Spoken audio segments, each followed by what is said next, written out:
Émile est le premier producteur de thé du Loir-et-Cher. C'est l'un des seuls en France. Il vient d'effectuer sa première récolte, 6 kilos de feuilles. Il a été cueilli hier, ouais. Hier matin, très tôt. Et en fait, l'idée là, c'est de le laisser entre 12 et 24 heures pour obtenir un flétrissage. Pour lui, 2020 devait être un démarrage.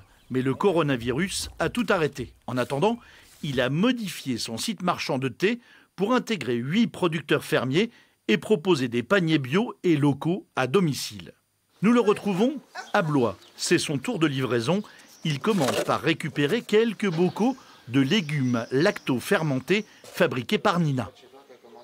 Ça tourne, donc tous les producteurs se retrouvent les jours de livraison, on échange les produits des différentes commandes et chacun prend en charge un petit bout de livraison autour de son lieu de production ou là où il habite. Voilà. On a un bac frais pour les fromages, un bac frais pour la viande qu'il y a cette semaine.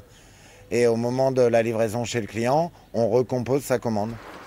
Fromage, porc élevés en plein air, œufs, volailles. En une semaine, les clients sont conquis. On a la tome de Vincent Breton, la faisselle et le fromage blanc comme commandé. On essaye de voir plus du local que d'aller dans les grandes surfaces, les queues aux grandes surfaces où les gens...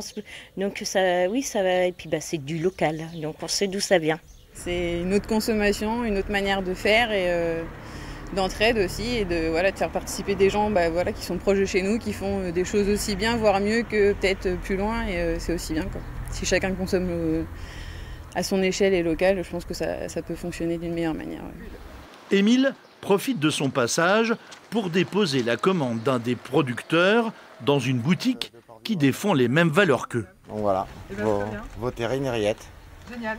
Merci. Bon courage. Au revoir.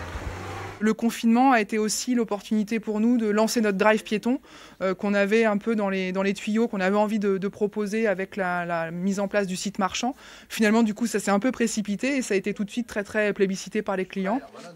Myriam, la commerçante, Émile et les autres producteurs espèrent à présent que ces nouvelles façons de consommer vont s'ancrer dans la société. C'est des plants qui ont tout juste un an.